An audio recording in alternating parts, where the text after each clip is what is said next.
Manchester city Real Madrid മത്സരത്തിൽ സിറ്റിക്ക് എവിടെയാണ് പിഴച്ചത്? സിറ്റിക്ക് എവിടെയാണ് പണി പാളിയത്?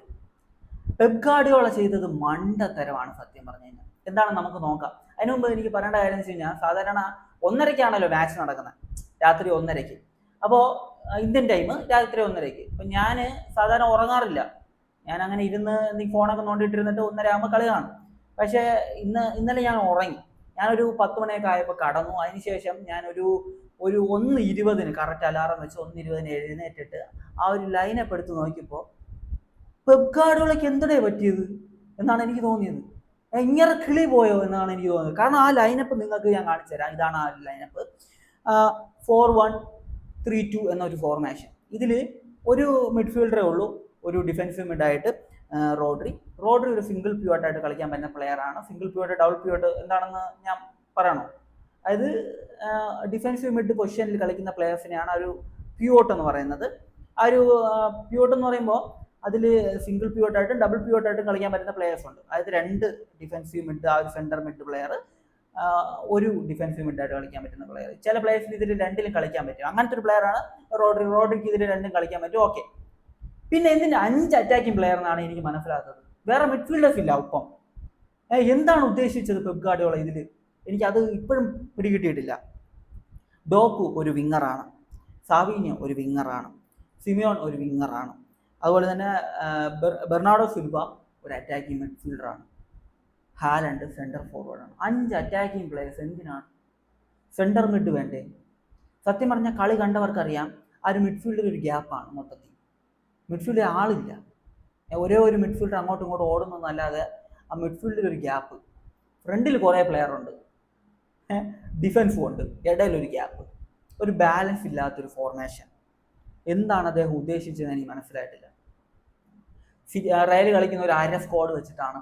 അതുകൊണ്ട് തന്നെ റയലിനെതിരെ ഈസി ആയിട്ട് ഗോളുകൾ അടിച്ചു കൂട്ടാം എന്ന് കരുതിയിട്ടാണോ ഇതുപോലൊരു 5 അറ്റാക്കിംഗ് പ്ലെയേഴ്സിനെ ഒരുമിച്ച് ഇറക്കിയതെന്ന് അറിയാൻ വയ്യ. പക്ഷെ ഇതെനിക്ക് കണ്ടപ്പോൾ വെറും മണ്ടത്തരമായിട്ടാണ് തോന്നിയത്.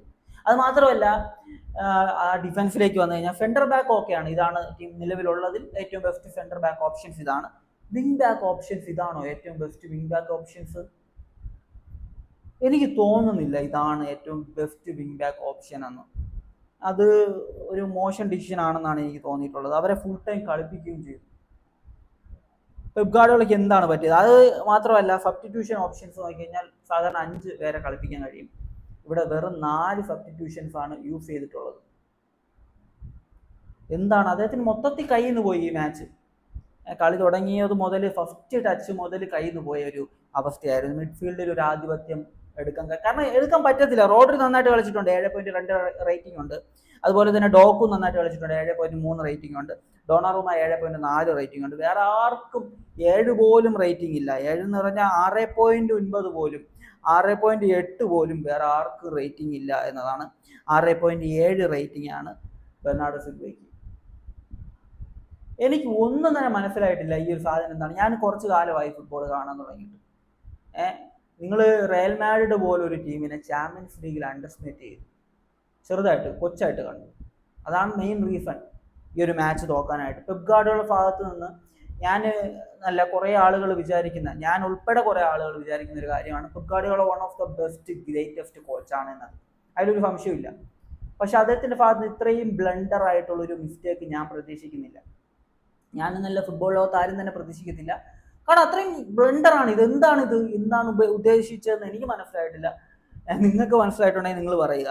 എനിക്ക് തോന്നുന്നത് ഈസി ആയിട്ട് ഗോൾ അടിക്കാം എന്ന ഉദ്ദേശത്തിൽ 5 അറ്റാക്കിംഗ് പ്ലേയേഴ്സിനെ കളിപ്പിച്ചു എന്നതാണ് വളരെ മണ്ടത്തരമായിട്ടുള്ളൊരു തീരുമാനമായിപ്പോയി.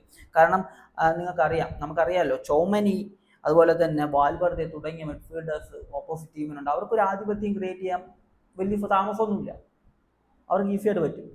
അത് തന്നെയാണ് ഈ ഒരു മാച്ചിൽ നടന്നിട്ടുള്ളത്. അവർ ആ ഒരു മിഡ്ഫീൽഡിൽ ഉണ്ടാക്കിയ ഒരു ഇമ്പാക്റ്റ്, അത് എൻ്റെയർ മാൻ സിറ്റി തകർത്ത് കളഞ്ഞു.